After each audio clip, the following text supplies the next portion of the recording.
Back to my YouTube channel Niaz English and motivation class. मैं हूं Niaz Shaikh, English coach and motivation speaker.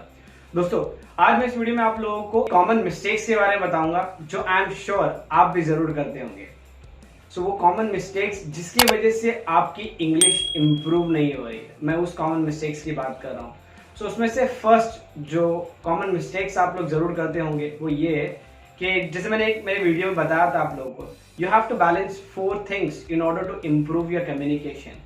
And I am sure उसमें से आप या तो चारों में से या तो कुछ मिस करते होंगे ऑन अ डेली बेसिस, या फिर कुछ तो ऐसे हैं शायद चारों ही नहीं करते हो और एक्सपेक्ट करते हो उनकी इंग्लिश इंप्रूव हो, which is kind of impossible. So चार चीजों की बातें करते हैं।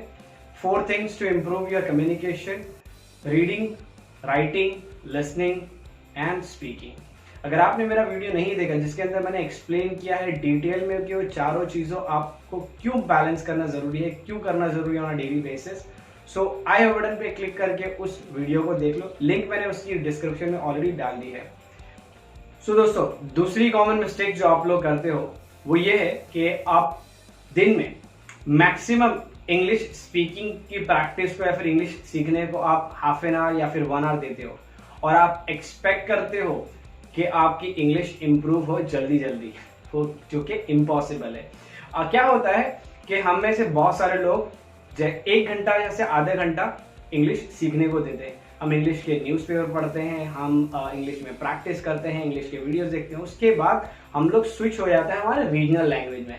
हम हमारे रीजनल लैंग्वेजेस के टेक्स्ट मैसेजेस पढ़ते हैं, रीजनल लैंग्वेजेस के वीडियोस देखते हैं, रीजनल लैंग्वेज में बात करते हैं, रीजनल लैंग्वेज में लिखते हैं। सो दोस्तों, आप जो लैंग्वेज आपका सेकेंड लैंग्वेज है और आपको मालूम है कि आपके आजू बाजू एनवायरनमेंट नहीं है जहां पे कोई आपसे प्रैक्टिस करे। सो अगर आप कंप्लीटली स्विच हो जाओगे अपने रीजनल लैंग्वेज में, so obviously you will not be able to improve your communication. So इसके लिए बहुत जरूरी है कि आप अपनी रीजनल लैंग्वेज को एटलीस्ट फॉर 6 मंथ्स कंप्लीटली त्याग दो। जो भी पढ़ना है सिर्फ पढ़ो इंग्लिश में, जो भी बोलना है, ऑब्वियसली बोलना तो थोड़ा डिफिकल्ट होगा, लेकिन जो भी सुनना है ट्राई करो उसे इंग्लिश में सुनने का। जहां पे आपको इंग्लिश में बात करने का मौका मिले ट्राई करो वहां पे इंग्लिश में बात करने का, और सोचो कि अगर मैं इस चीज को इंग्लिश में बोलूंगा तो कैसे बोलूंगा।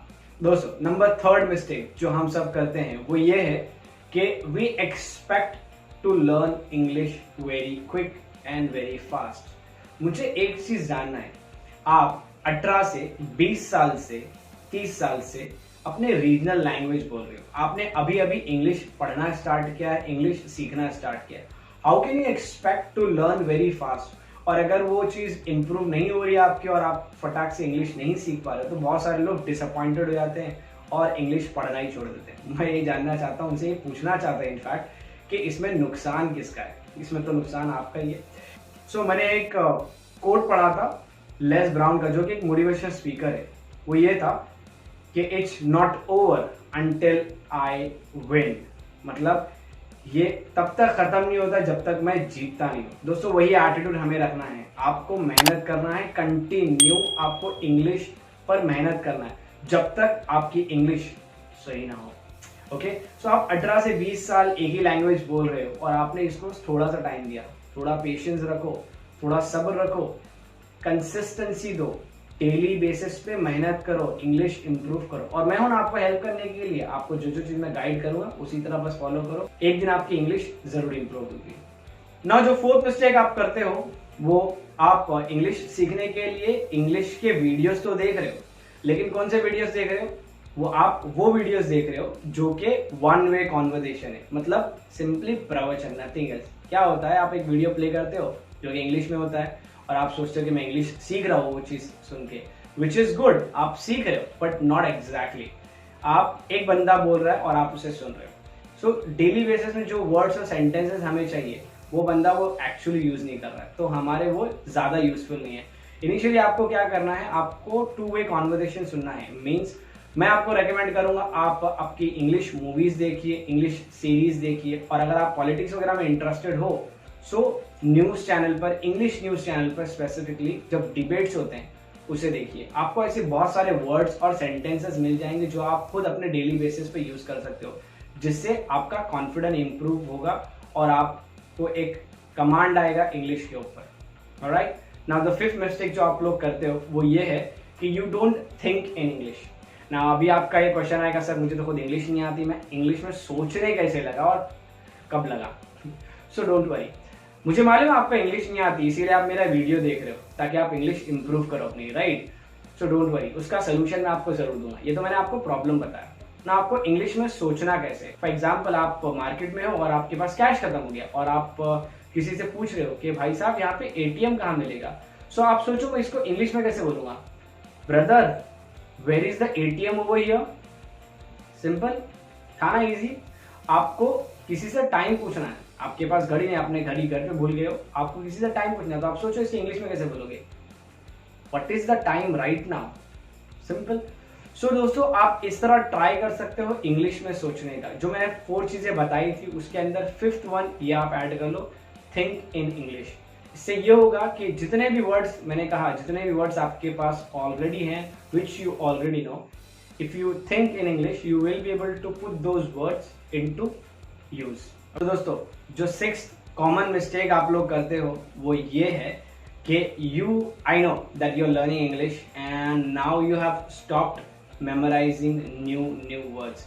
वोकैबुलरी आपने याद करना ही बंद कर दिया है और आप कंप्लीटली फोकस कर रहे हो सेंटेंस कंस्ट्रक्शन के ऊपर, आप कंप्लीटली फोकस कर रहे हो ग्रामर सीखने के ऊपर। But let me tell you one thing, I know these all things are really important, but vocabulary आपके पास एटलीस्ट 3000 to 4000 वर्ड्स होने जरूरी है in order to speak any language. And I am sure अभी वो फिलहाल उतने वर्ड्स नहीं है, इसी के लिए आप अभी स्ट्रगल कर रहे हो इंग्लिश में बात करने की। बिकॉज आपके पास जब ज्यादा वोकैबुलरी होंगी सो आपका जो हेजिटेशन है वो ऑटोमेटिकली कम हो जाता है, because you already know so much of these words. So guys अगर आपने वोकैबुलरी याद करना बंद कर दिया है, so let me tell you one thing. Suppose आपके पास आपकी एक मनपसंद स्पोर्ट बाइक हो या फिर स्पोर्ट कार हो, लेकिन अगर आप उसके अंदर 100 रुपीज का पेट्रोल या डीजल नहीं भराओगे तो उस कार को आप मूव भी नहीं कर सकते हो, भले वो कार कितनी भी पावरफुल हो। एग्जैक्टली वैसे ही आपकी लैंग्वेज होती है, वोकैबुलरी आपके पास होना बहुत जरूरी, वो एक आपके पेट्रोल या डीजल की तरह काम करती है। बिकॉज जब भी आपके पास बहुत सारे ग्रामर के रूल है, you have started speaking good English, so you have started speaking English, you have started constructing correct sentences, but जब आप ज्यादा बात करोगे you will get stuck, right. इसी तरह गाइज आपको इंग्लिश में वोकैबुलरी यूज करना, वोकैबुलरी मेमोराइज करना बहुत इंपॉर्टेंट है। आई वुड सजेस्ट इनिशियली अगर आप अभी इंग्लिश सीख रहे हो तो डेली बेसिस पे ट्राई करो एटलीस्ट 3 to 5 वोकैब्स मेमोराइज करने का। नाउ आपका क्वेश्चन होगा सर मैं वोकैबुलरी पढ़ता तो हूँ, याद तो करता हूँ, लेकिन बहुत जल्द मैं भूल जाता हूँ।